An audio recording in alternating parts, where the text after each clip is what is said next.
जय हिंद। मैं संजय सिंह आप सभी को आप सबके YouTube channel Sanjay online study zone पर स्वागत करता हूं। दोस्तों, यह प्रैक्टिस सेट नंबर 7 है।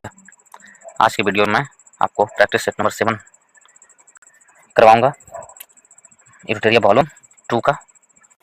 इसमें 15 प्रैक्टिस सेट है। 15 प्रैक्टिस सेट में से ये 7वां प्रैक्टिस सेट है। इससे पहले 6 प्रैक्टिस सेट में अपलोड कर चुका हूँ। यदि आप लोगों उसे नहीं देखे हैं तो पूरे जाके देख लें। उसका मैं प्लेलिस्ट भी बना दिया दोस्तों। और आप लोग अपने जीके जीएस को रिवाइज कर लें। प्रैक्टिस सेट का जीके जीएस जो भी दिया हुआ है, इससे पहले यूटिलिया का पहला बुक भी आया था, उसमें ही 15 प्रैक्टिस सेट था। उसको पूरा का पूरा मैं अपलोड कर चुका हूँ। उसका अलग से प्लेलिस्ट बना दिया हूँ। उस प्रैक्टिस सेट को भी आप देख सकते हैं और अपने जीके जीएस को रिवाइज कर सकते हैं। दोस्तों, यदि आप लोगों को अच्छा लगता है तो वीडियो को लाइक करें, चैनल को सब्सक्राइब करना ना भूलें दोस्तों, और ज़्यादा से ज़्यादा वीडियो को शेयर करें ज़्यादा से ज़्यादा लोगों के पास ताकि पहुँच सके। दोस्तों, तो वीडियो को शेयर करना ना भूलें, चैनल को सब्सक्राइब करना ना भूलें। तो आज का प्रैक्टिस सेट नंबर 7 हम लोग देखेंगे। आज प्रैक्टिस सेट नंबर 7 में क्या दिया हुआ है, ठीक है। पहला प्रश्न क्या है इसमें, हम लोग आज देखते हैं। इसमें पहला प्रश्न क्या है, इसमें दिया गया जैन धर्म के बारे में असत्य कथन है। तो जैन धर्म के बारे में असत्य कथन क्या है? तो जैन धर्म आत्मा में को मान्यता नहीं है। जैन धर्म में आत्मा की मान्यता नहीं है, ये असत्य कथन है। ऑप्शन नंबर बी हमारा सही आंसर है। जैन धर्म में आत्मा की मान्यता है, तो ऑप्शन नंबर बी गलत है, ये कथन असत्य है। जैन धर्म में ईश्वर की मान्यता नहीं है, ये सही है। महावीर पुनर्जन्म एवं कर्मवाद में विश्वास करते हैं, ये भी सही है। पुनर्जन्म एवं कर्मवाद में विश्वास करते हैं, इनमें से सभी। तो दो बी और सी सही है, परंतु ए और सी सही है, परंतु बी गलत है। तो इस प्रकार हमसे पूछा है कि जैन धर्म में कौन सा कथन असत्य दिए हुए हैं इसमें से, तो ऑप्शन नंबर बी असत्य है कि जैन धर्म में आत्मा की मान्यता नहीं है, ये गलत है। जैन धर्म में आत्मा की मान्यता है। ऑप्शन नंबर बी हमारा सही आंसर। नेक्स्ट प्रश्न चलते हैं दोस्तों। नेक्स्ट में दिया हुआ है सेकंड प्रश्न में, प्रश्न नंबर 7 का सेकंड प्रश्न, भारतीय रंगमंच में यवनिका, इसे पर्दा कहते हैं, का शुभारंभ किसने किया था? भारतीय रंगमंच में यवनिका की शुरुआत यूनानियों ने किया था। ऑप्शन नंबर सी हमारा सही आंसर है। यूनानियों ने भारतीय रंगमंच में पर्दा का शुरुआत किया था। भारतीय रंगमंच में जो पर्दा उठता है उसके बाद प्रोग्राम चालू होता है, और पर्दा गिरने के बाद प्रोग्राम समाप्त हो जाती है। तो उसी प्रकार वही प्रश्न पूछा गया है, भारतीय रंगमंच में यवनिका की शुभारंभ किसने किया था? तो यवनिका की शुरुआत भारतीय रंगमंच में किसने किया था? तो यूनानियों ने किया था। ऑप्शन नंबर सी हमारा सही आंसर है। यूनानियों ने भारतीय रंगमंच में यवनिका का शुरुआत किए थे। तो ऑप्शन नंबर सी हमारा सही आंसर है। सांस्कृतिक नाटकों में पर्दे के लिए यवनिका शब्द आता है, जिसे यूनानी भाषा के लिए से लिया गया है। भारतीय रंगमंच में यवनिका का शुभारंभ यूनानियों ने किया था। ऑप्शन नंबर सी सही आंसर है। थर्ड प्रश्न पे चलते हैं। अजंता की चित्रकारी में क्या निरूपित किया गया है? तो अजंता की चित्रकारियों में जातक कथा की निरूपण किया गया है। ऑप्शन नंबर सी सही आंसर है, जातक कथा। जातक कथा क्या है? अजंता की चित्रकारियों में जातक कथाओं के रेखांकित किए गए हैं। यहाँ से सभी चित्रों के विषय किसी न किसी रूप में गौतम बुद्ध या बोधिसत्व की जिन कथाओं से जुड़े हैं। और अजंता गुफाएं महाराष्ट्र में औरंगाबाद से 104 किलोमीटर उत्तर पूर्व में स्थित है। तो ऑप्शन नंबर सी हमारा सही आंसर है। नेक्स्ट की ओर चलते हैं दोस्तों। इसमें दिया गया 4 नंबर प्रश्न की ओर।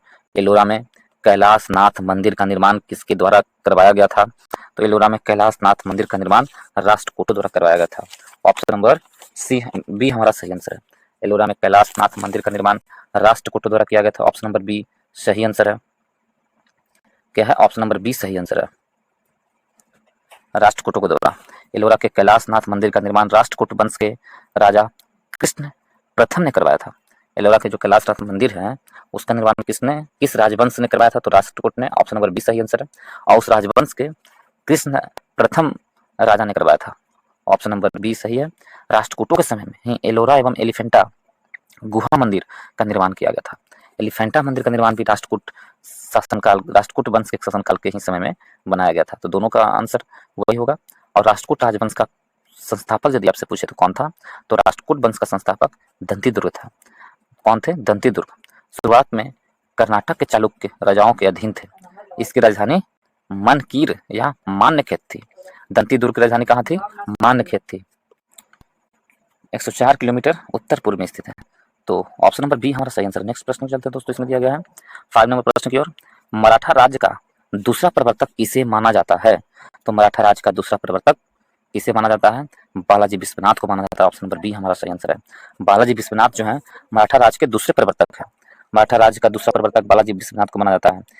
इसने साहू की गद्दी प्राप्त करवाने में महत्वपूर्ण भूमिका निभाई था।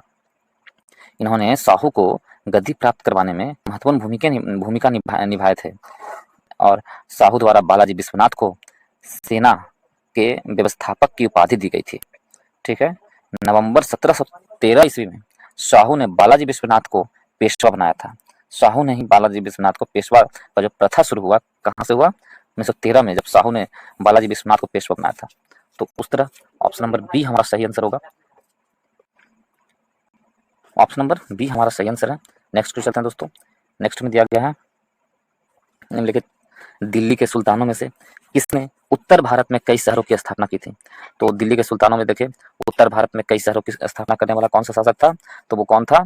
फिरोज शाह तुगलक था। ऑप्शन नंबर डी हमारा सही आंसर है। फिरोज शाह तुगलक ने कई शहरों की स्थापना की थी दिल्ली के शासकों ने।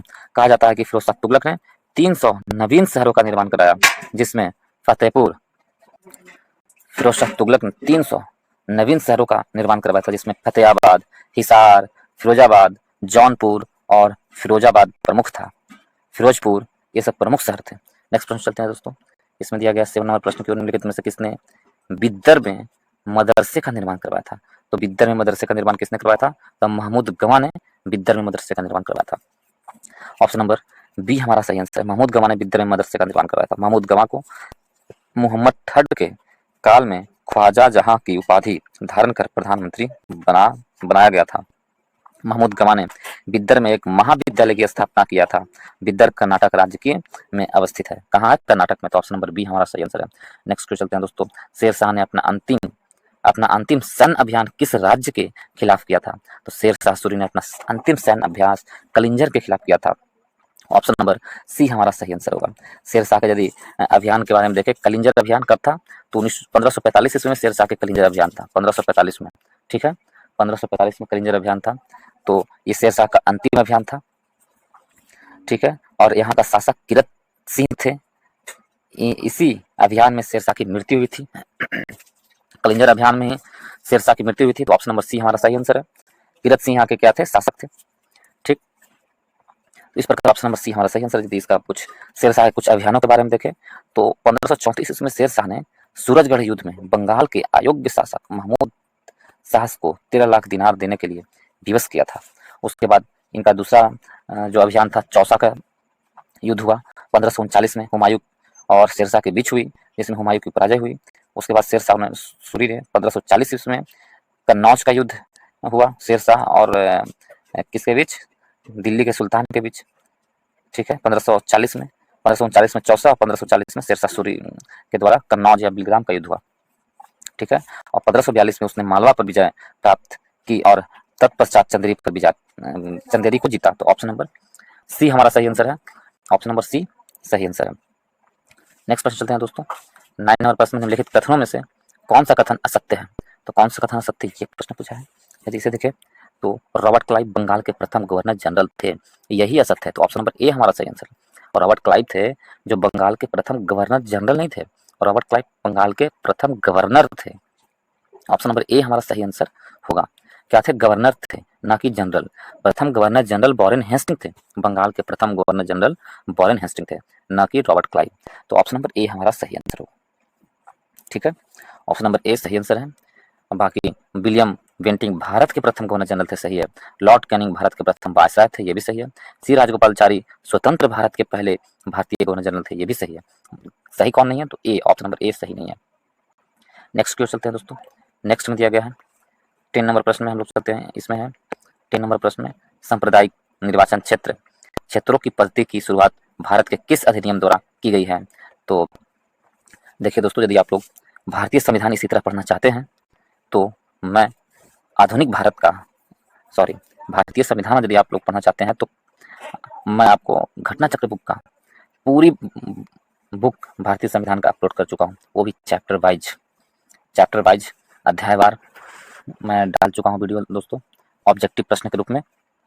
यदि आप लोग उसे देखेंगे तो निश्चित रूप से आपके नंबर में बढ़ोतरी होगी दोस्तों।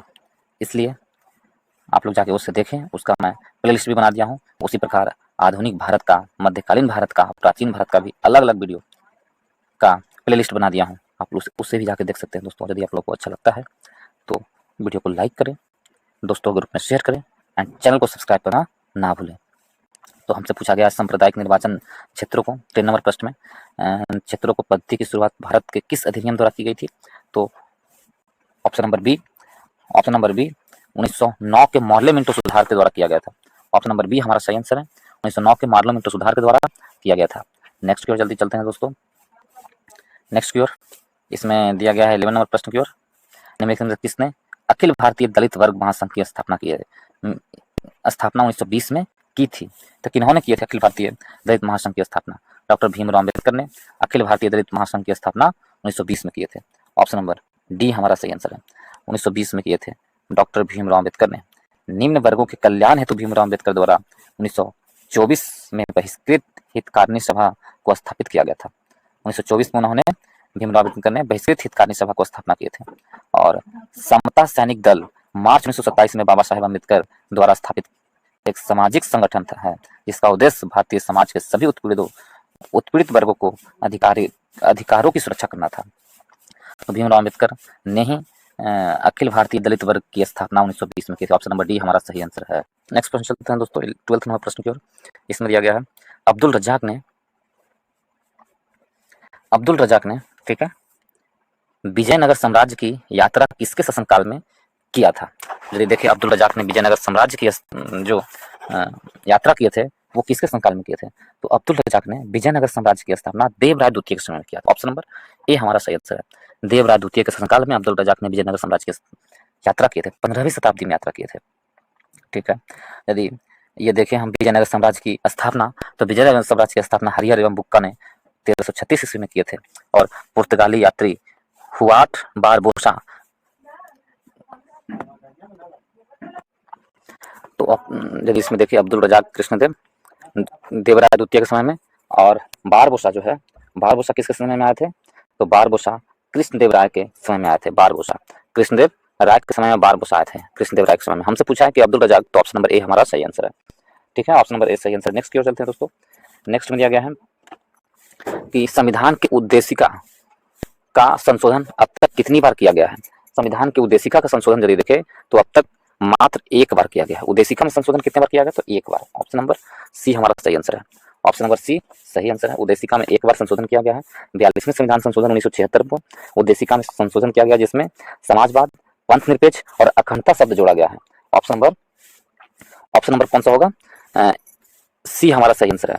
भारतीय संविधान की प्रस्तावना नेहरू द्वारा पेश किए गए थे, पंडित जवाहरलाल नेहरू द्वारा प्रस्ताव पेश किए गए थे। संविधान में उद्देशिका के प्रस्ताव जो पेश किया गया था किसके द्वारा? पंडित जवाहरलाल नेहरू के द्वारा। तो ऑप्शन नंबर सी हमारा सही आंसर है, एक बार संशोधन किया गया था। नेक्स्ट प्रश्न चलते हैं दोस्तों 14 नंबर प्रश्न में, भारतीय संविधान ने सुदृढ़ केंद्र के साथ संघीय प्रणाली अवधारणा किस देश से ग्रहण किया है? सुदृढ़ केंद्र के साथ संघीय प्रणाली की अवधारणा भारतीय संविधान ने किसके साथ? कनाडा के साथ। ऑप्शन नंबर बी हमारा सही आंसर है, कनाडा के साथ किया। ऑप्शन नंबर बी सही आंसर है, ऑप्शन नंबर बी सही है। नेक्स्ट की ओर चलते हैं दोस्तों। इसमें दिया गया है केंद्रीय विधानसभा का अध्यक्ष बनने वाले पहले भारतीय कौन थे? तो केंद्रीय विधानसभा का अध्यक्ष बनने वाले पहले भारतीय का नाम पूछा है, तो वो कौन थे? पहले भारतीय विट्ठल भाई पटेल थे। केंद्रीय विधानसभा का अध्यक्ष बनने वाले पहले भारतीय विट्ठल भाई पटेल। ऑप्शन नंबर सी हमारा सही आंसर है, विट्ठल भाई पटेल थे पहले केंद्रीय विधानसभा का अध्यक्ष बनने वाले। ठीक है, विट्ठल भाई पटेल भारतीय राजनेता तथा सरदार पटेल के बड़े भाई थे। सरदार पटेल के बड़े भाई थे ये।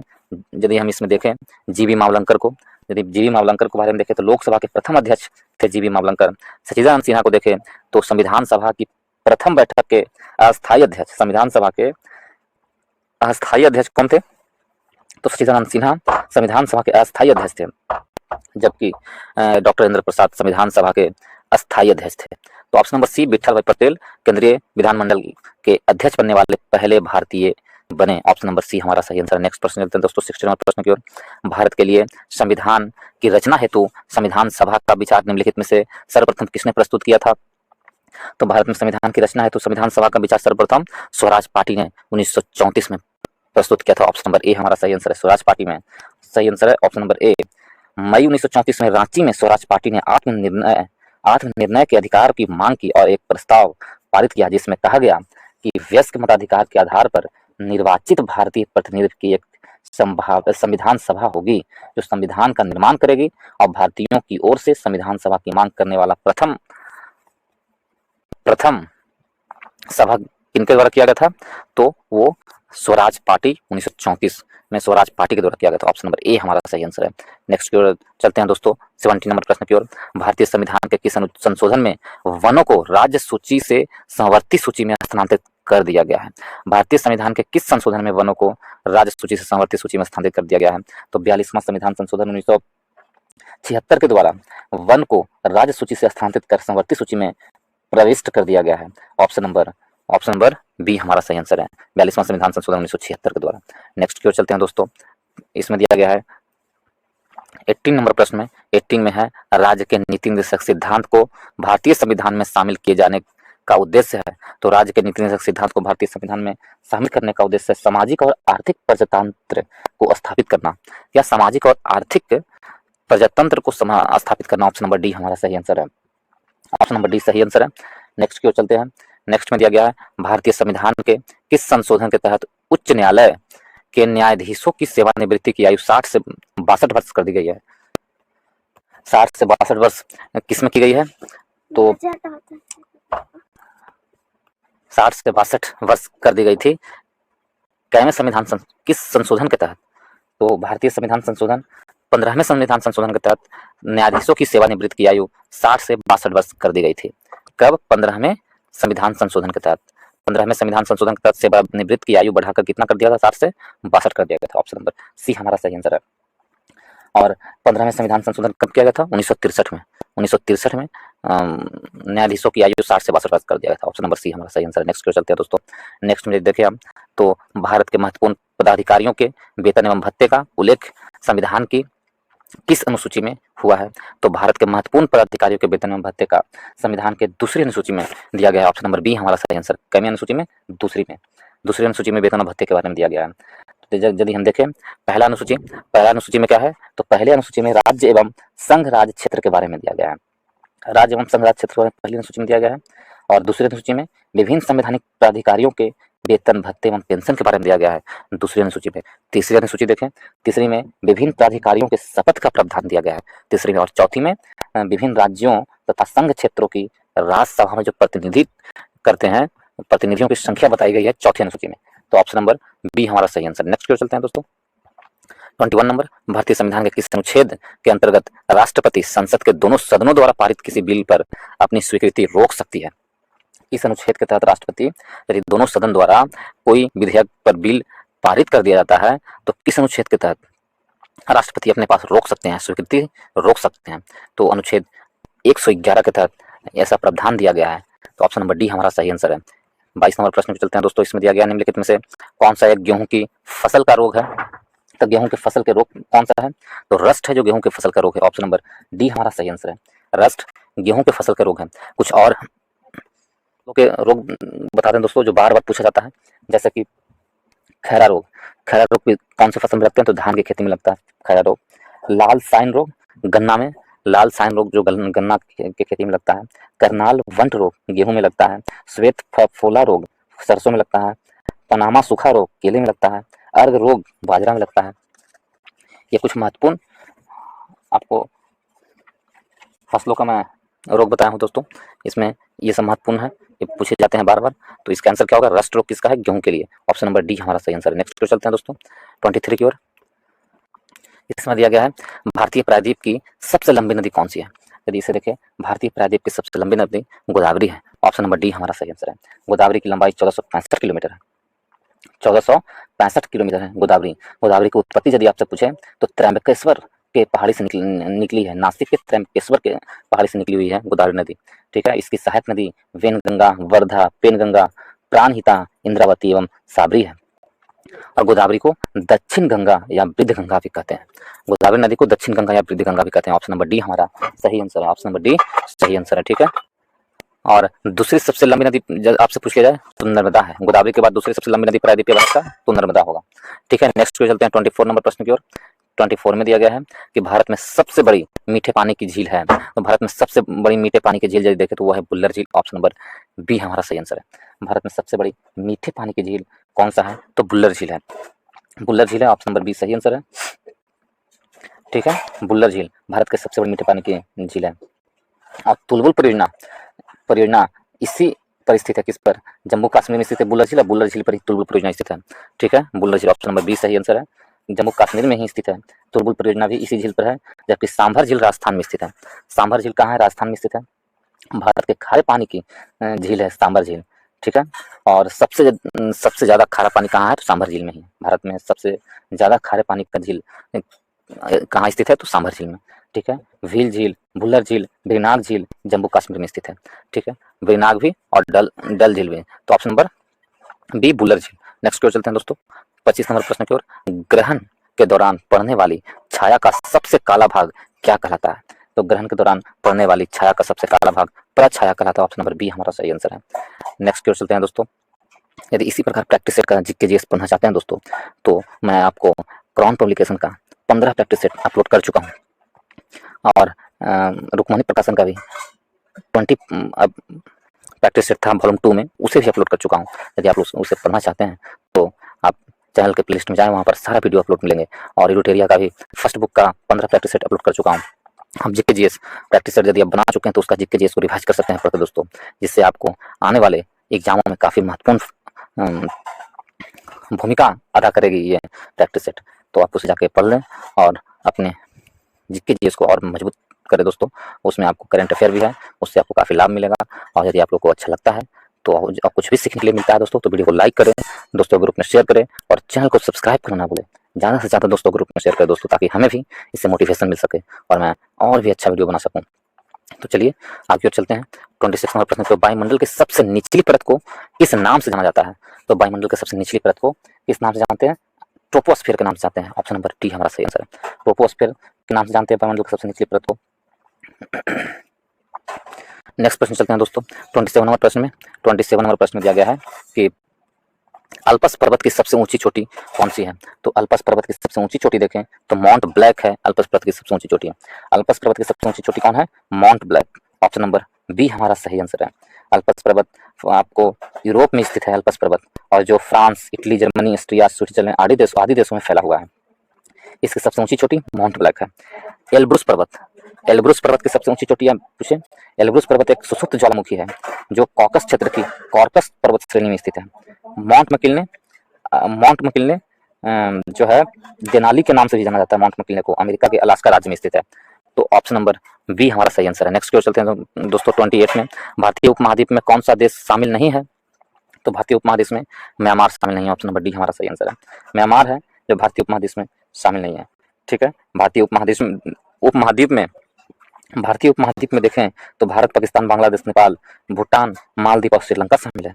फिर से बोलते हैं, भारतीय उपमहाद्वीप में कौन कौन है? भारत, पाकिस्तान, बांग्लादेश, नेपाल, भूटान, मालदीव और श्रीलंका शामिल है। म्यांमार नहीं है। तो ऑप्शन नंबर डी हमारा सही आंसर है।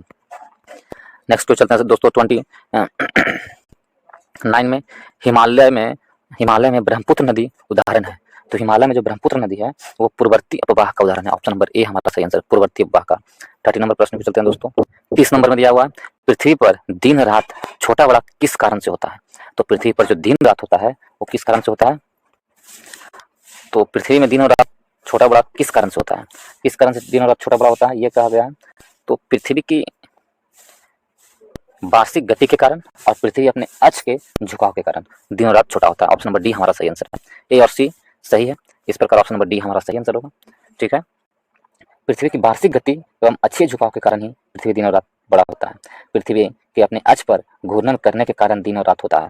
पृथ्वी अपने अक्ष पर घूर्णन करता है जिसके कारण दिन और रात होता है, लेकिन छोटा वाला दिन और रात किसके कारण होता है? पृथ्वी की वार्षिक गति के कारण और पृथ्वी अपने अक्ष पर झुका हुआ जिसके कारण। ऋतु परिवर्तन भी पृथ्वी और सूर्य के चारों ओर, पृथ्वी सूर्य के चारों ओर जो चक्कर लगाती है यानी परिक्रमा करती है, जिसके कारण ऋतु भी परिवर्तन होता है। तो ऑप्शन नंबर डी हमारा सही आंसर। नेक्स्ट प्रश्न चलते हैं दोस्तों। नेक्स्ट में दिया गया है 81 नंबर में, कार्टिजोना प्रोटोकॉल का संबंध निम्नलिखित में से किससे है? कार्टिजोना प्रोटोकॉल का संबंध यदि देखें तो इसका संबंध किससे है? तो जलवायु परिवर्तन से है। सॉरी, जैव सुरक्षा समझौता से। कार्टिजोना जैव सुरक्षा से है। ऑप्शन नंबर डी हमारा सही आंसर है। जैव सुरक्षा समझौता से कार्टिजोना समझौता कार्टिजोना प्रोटोकॉल जैव सुरक्षा समझौता से, और 29 जनवरी 2000 ईस्वी को स्वीकार किया गया था। कब किया गया था? 29 जनवरी 2000 को। और इसे लागू किया गया था कब? 11 सितंबर 2003 को लागू किया गया था कार्टिजोना प्रोटोकॉल। तो ऑप्शन नंबर डी हमारा सही आंसर। 32 में चलते हैं, किस तिथि को प्रतिवर्ष राष्ट्रीय सांख्यिकीय दिवस के रूप में मनाया जाता है? तो राष्ट्रीय सांख्यिकीय दिवस के रूप में 29 जून को मनाया जाता है। ऑप्शन नंबर सी हमारा सही आंसर है। राष्ट्रीय सांख्यिकीय दिवस के रूप में मनाया जाता है 29 जून को, और पीसी महालनोबिस के जन्मदिन पर मनाया जाता है। किसके जन्मदिन पर? तो पीसी महालनोबिस के जन्मदिन पर उनकी सांख्यिकीय विकास के क्षेत्र में दिए गए योगदान के उपलक्ष्य में मनाया जाता है। ऑप्शन नंबर सी हमारा सही आंसर है। नेक्स्ट तो चलते हैं 32 नंबर प्रश्न की ओर। इसमें दिया गया निम्नलिखित में से किस पारिस्थितिकी तंत्र में प्रजातियों की विविधता अपेक्षाकृत अधिक होती है? प्रजातियों की विविधता अपेक्षाकृत किस में अधिक होती है? तो प्रवाल भित्तियों में। ऑप्शन नंबर सी हमारा सही आंसर, प्रवाल भित्ति में। ऑप्शन नंबर सी सही आंसर है। 34 नंबर प्रश्न को चलते हैं दोस्तों। सूचना का अधिकार अधिनियम वर्ष से लागू हुआ? तो सूचना का अधिकार अधिनियम 12 अक्टूबर 2005 से लागू हुआ। ऑप्शन नंबर ए हमारा सही आंसर है। 12 अक्टूबर 2005 को सूचना का अधिकार लागू हुआ, और उस समय राष्ट्रपति कौन थे? तो डॉक्टर एपीजे अब्दुल कलाम आजाद थे उस समय राष्ट्रपति के रूप में। तो ऑप्शन नंबर ए हमारा सही आंसर है। 35 में देशों के समूहों के साथ करार करने के लिए औपचारिक पद्धति को क्या कहा गया? देशों के समूहों के साथ करार करने के लिए औपचारिक पद्धति को क्या कहते हैं? तो डैटरिंग ब्लॉक कहते हैं। ऑप्शन नंबर ए हमारा सही आंसर है। डैटरिंग ब्लॉक, ऑप्शन नंबर ए सही आंसर है। नेक्स्ट पे चलते हैं 36 नंबर प्रश्न जो जनगणना 2011 के अनुसार बिहार के किस जिले में सर्वाधिक ग्रामीण जनसंख्या है? तो बिहार के समस्तीपुर जिले में सबसे अधिक ग्रामीण जनसंख्या। ऑप्शन नंबर ए हमारा ऑप्शन नंबर ए समस्तीपुर जिले नहीं, पूर्वी चंपारण में सबसे अधिक ग्रामीण जनसंख्या है। कहाँ? पूर्वी चंपारण में सबसे अधिक ग्रामीण जनसंख्या पूछा जा रहा है। ग्रामीण जनसंख्या निवास करती है।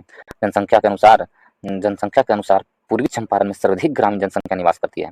उसके बाद सर्वाधिक ग्रामीण जनसंख्या मुजफ्फरपुर, मधुबनी, समस्तीपुर में निवास करती है। ठीक है, तो हमारी ग्रामीण जनसंख्या के बारे में कहा गया है। ठीक है, तो ऑप्शन नंबर ए हमारा सही आंसर। 37 नंबर प्रश्न की ओर। भरतनाट्यम नृत्य की शुरुआत कहाँ हुई थी? तो भरतनाट्यम नृत्य की शुरुआत तमिलनाडु में हुई थी। ऑप्शन नंबर ए हमारा सही आंसर है। भरतनाट्यम नृत्य की शुरुआत कहाँ हुई थी? तमिलनाडु में। तमिलनाडु में किया गया था। इस नृत्य को सबसे प्राचीन नृत्य माना जाता है दोस्तों। मोहिनीअट्टम केरल का एक शास्त्रीय नृत्य है। मोहिनीअट्टम कहाँ का है? केरल का। तो ऑप्शन नंबर ए हमारा सही आंसर है। 38 नंबर प्रश्न में लोकप्रिय गोपीनाथ बारदोलाई अंतर्राष्ट्रीय हवाई अड्डा कहाँ स्थित है? तो गोपीनाथ बारदोलाई हवाई अड्डा गुवाहाटी में स्थित है। ऑप्शन नंबर ए हमारा सही आंसर है। ऑप्शन नंबर ए सही आंसर है। गोपीनाथ बारदोलाई हवाई अड्डा गुवाहाटी में। यदि आपसे इंदिरा गांधी राष्ट्रीय अंतर्राष्ट्रीय हवाई अड्डा पूछे तो वो कहाँ है? दिल्ली में। छत्रपति शिवाजी अंतर्राष्ट्रीय हवाई अड्डा आपसे पूछ लिया जाए कहाँ है, तो वो है मुंबई में। मुंबई में छत्रपति शिवाजी अंतर्राष्ट्रीय हवाई अड्डा है। भारत में वायु परिवहन का शुरुआत कब हुआ था? तो वर्ष 1911 में भारत में वायु परिवहन की शुरुआत हुई थी। ऑप्शन नंबर ए हमारा सही आंसर है। गुवाहाटी में गोपीनाथ बारदोलाई अंतर्राष्ट्रीय हवाई अड्डा है। नेक्स्ट को चलते हैं दोस्तों। अंतर्राष्ट्रीय परमाणु ऊर्जा अभिकरण का मुख्यालय है? तो अंतर्राष्ट्रीय परमाणु ऊर्जा का मुख्यालय ऑप्शन नंबर ए वियना में है। ऑप्शन नंबर ए हमारा सही आंसर होगा, वियना में। नेक्स्ट की ओर चलते हैं दोस्तों। नेक्स्ट में दिया गया है 40 नंबर प्रश्न में निम्नलिखित में से कौन सा देश का सबसे पुराना पैरामिलिट्री बल है? तो देश का सबसे पुराना पैरामिलिट्री बल के बारे में दिया गया है। तो कौन है सबसे अधिक पैरामिलिट्री बल? ये दिया गया है प्रश्न दोस्तों। तो इसे यदि देखें पैरामिलिट्री बल, तो इसमें आपको असम राइफल है सबसे बड़ा पैरामिलिट्री बल है। कौन है? Assam rifle. Option number D हमारा सही आंसर, असम राइफल। ठीक है, और इसकी स्थापना कब हुई थी असम राइफल की? तो 1835 ईस्वी में असम राइफल की स्थापना हुई थी। ठीक है, नेक्स्ट चलते हैं 41 नंबर प्रश्न की ओर। वायुमंडल में प्रकाश के विसरण का कारण है? तो वायुमंडल में यदि हम देखें प्रकाश के विसरण का कारण क्या है? धूलकण। ऑप्शन नंबर बी हमारा सही आंसर है। वायुमंडल में प्रकाश के विसरण का कारण धूलकण है।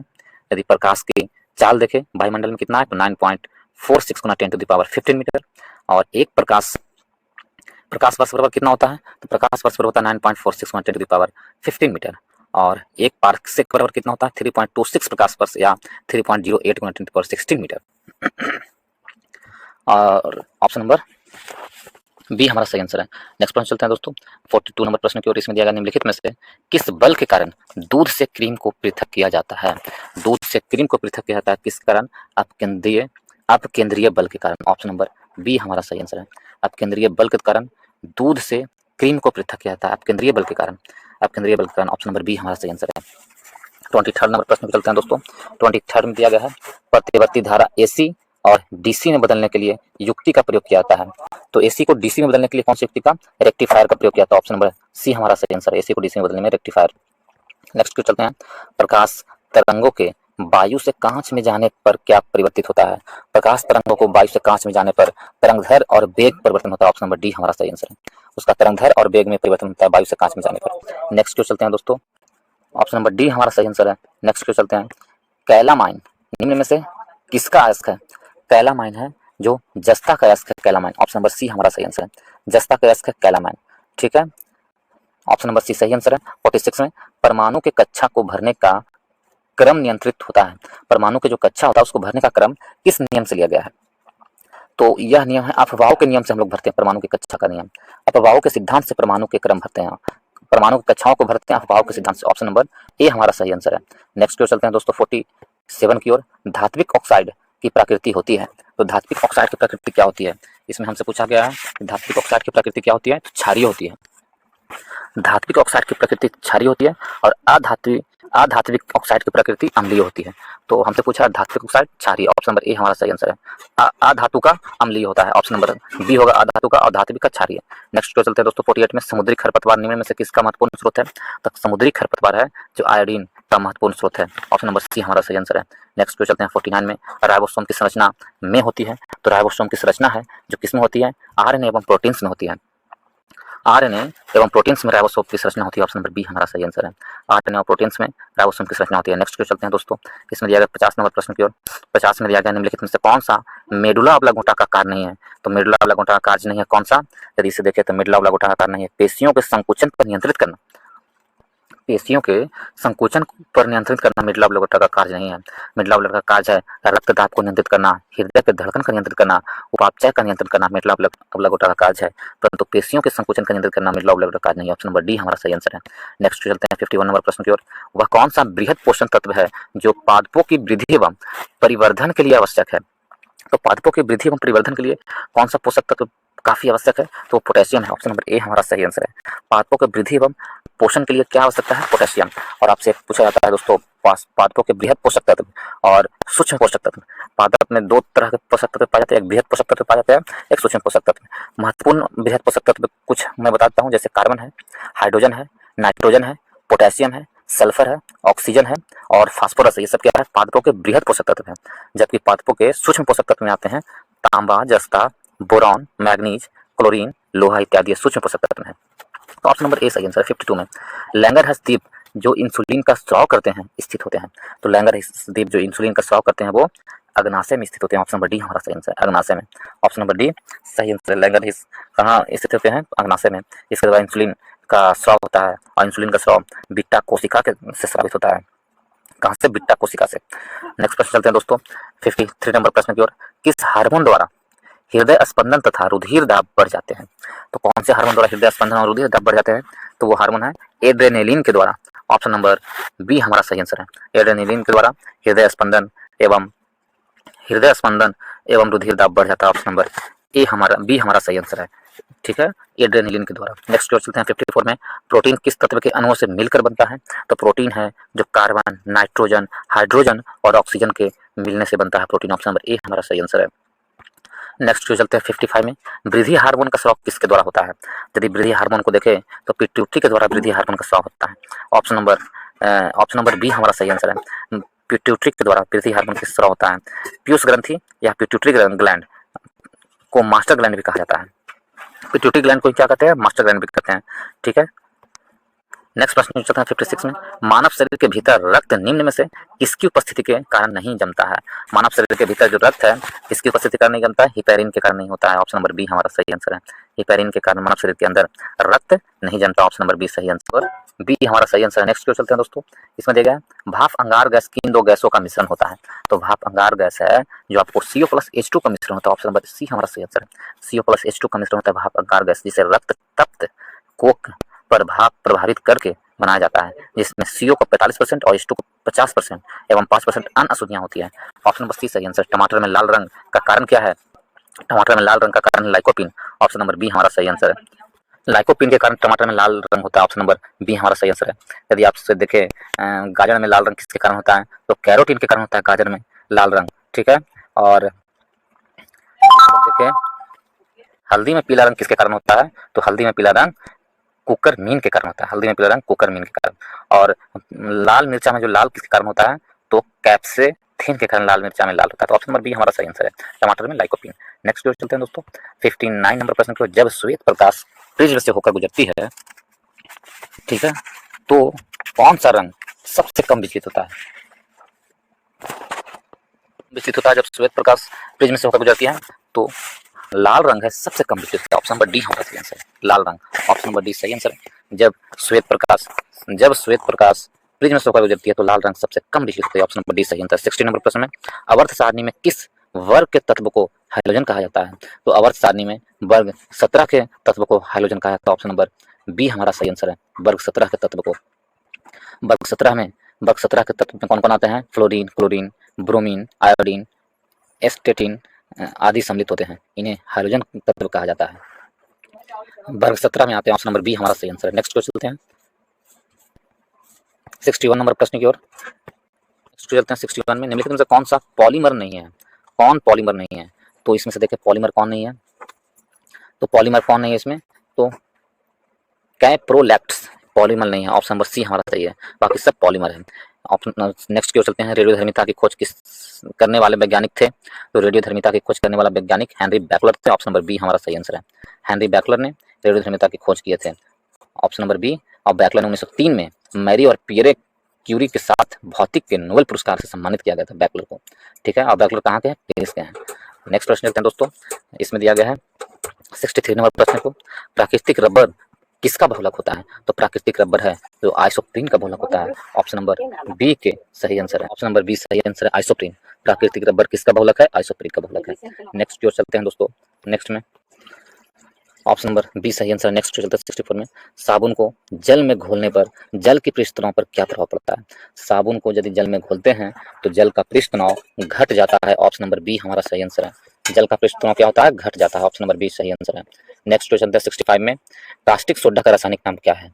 तो कास्टिक सोडा का रासायनिक नाम सोडियम हाइड्रोक्साइड है। क्या है? सोडियम हाइड्रोक्साइड कास्टिक सोडा का रासायनिक नाम है। ऑप्शन नंबर ए हमारा सही आंसर है, जिसका सूत्र होता है NaOH। इसका सूत्र क्या होता है? NaOH होता है। ऑप्शन नंबर ए सही आंसर है। 66 नंबर प्रश्न को चलते हैं। इसमें दिया गया है, देश में पहली बार हिम तेंदुआ की गणना की गई, इसके संबंध कौन सा कथन सत्य है? तो हिम तेंदुआ का गणना की गई थी, इसके लिए कौन सा कथन सत्य है? ये प्रश्न पूछा गया है। तो इसमें है भारतीय वन्य जीव संस्थान WII ने इसकी गणना की थी, ये सही है। देश में कुल 718 हिम तेंदुए हैं, ये भी सही है। इसकी आबादी लद्दाख में सर्वाधिक है 477, ये भी सही है। इनमें से सभी सही है। ऑप्शन नंबर डी हमारा सही आंसर, ऑप्शन नंबर सी सही है, डी सही आंसर है। सभी का सभी कथन सही है। नेक्स्ट 67 में कौन सही सम्मिलित नहीं है? ठीक है, तो इसमें कौन सही सम्मिलित नहीं है? अनिल लोहाटी ट्राई के अध्यक्ष हैं, सही है। अनिल लोहाटी ट्राई के अध्यक्ष बनाए गए हैं। अजाली अशोमानी का कोमोरोस के राष्ट्रपति हैं, ये भी सही है। क्रिस्टोफोर्स लक्स न्यूजीलैंड के प्रधानमंत्री, ये भी सही है। तो उपरोक्त में सभी सही है, डी सही आंसर होगा, सभी का सभी सही है। नेक्स्ट पे चलते हैं। ग्लोबल हंगर इंडेक्स 2023 में भारत के स्थान कितना रहा है? तो ग्लोबल हंगर रिपोर्ट 2023 में भारत का स्थान 111 यानी 111 रहा है। ग्लोबल हंगर रिपोर्ट में भारत का स्थान 111 रहा है। कुछ और रिपोर्ट बताते हैं। विश्व शांति रिपोर्ट में भारत का स्थान 126 रहा है, विश्व शांति में 126 रहा है। और ग्लोबल जेंडर गैप रिपोर्ट में भारत का स्थान 127 रहा है। और विश्व आर्थिक, इसमें दिया गया ग्लोबल जेंडर गैप इंडेक्स 127। और विश्व आर्थिक स्वतंत्रता सूचकांक कब? तो 131वें स्थान पर विश्व आर्थिक स्वतंत्रता सूचकांक। तो ऑप्शन नंबर ए हमारा सही आंसर है। नेक्स्ट चलते हैं दोस्तों। इसमें दिया गया है 69 में, डेजर्ट साइक्लोन 2024 का युद्ध अभ्यास किन दो देशों के मध्य आयोजित किया गया? तो डेजर्ट साइक्लोन 2024 का युद्ध अभ्यास किन दो देशों के मध्य किया गया?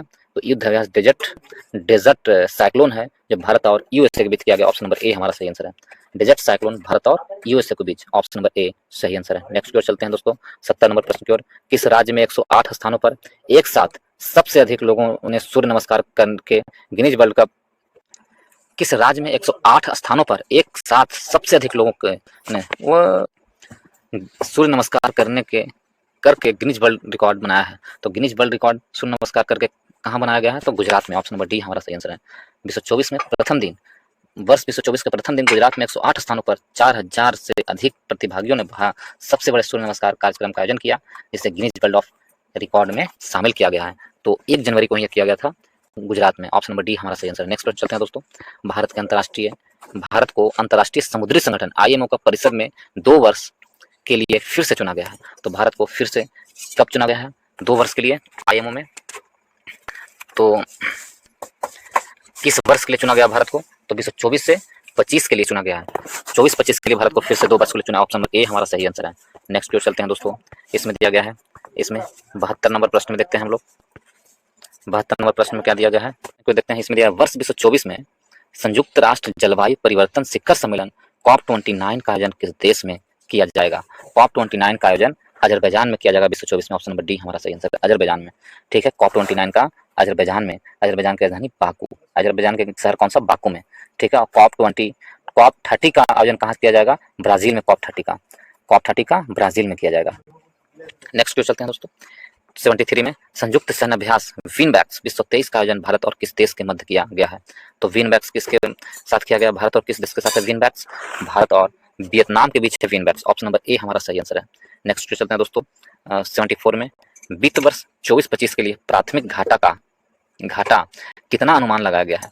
तो वित्त वर्ष 24-25 में प्राथमिक घाटा जीडीपी का 1.5% बनाया गया है। ऑप्शन नंबर बी हमारा सही आंसर है, 1.5%। नेक्स्ट जो चलते हैं दोस्तों, नेक्स्ट एंड लास्ट प्रश्न जो चलते हैं।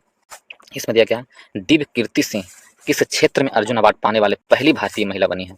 दिव्य कीर्ति सिंह है जो घुड़सवारी में अर्जुन अवार्ड पाने वाले पहले भारतीय महिला बने हैं दिव्य कीर्ति सिंह। किसमें? घुड़सवारी में। ऑप्शन नंबर बी हमारा सही आंसर है, घुड़सवारी में। वर्ष 2023 में कुल 26 खिलाड़ियों को अर्जुन अवार्ड दिया गया था। तो दिव्य कीर्ति सिंह घुड़सवारी में, और एक मोहम्मद शमी थे, उनको भी अर्जुन पुरस्कार दिया गया है, क्रिकेट से संबंधित थे। तो ऑप्शन नंबर बी हमारा सही आंसर है। यदि आप लोगों को अच्छा लगा हो तो वीडियो को लाइक करें दोस्तों ग्रुप में शेयर करें और चैनल को सब्सक्राइब करना ना भूलें। तो चलिए इसके साथ ही इस वीडियो को समाप्त करते हैं। इस वीडियो को देखने के लिए बहुत बहुत धन्यवाद।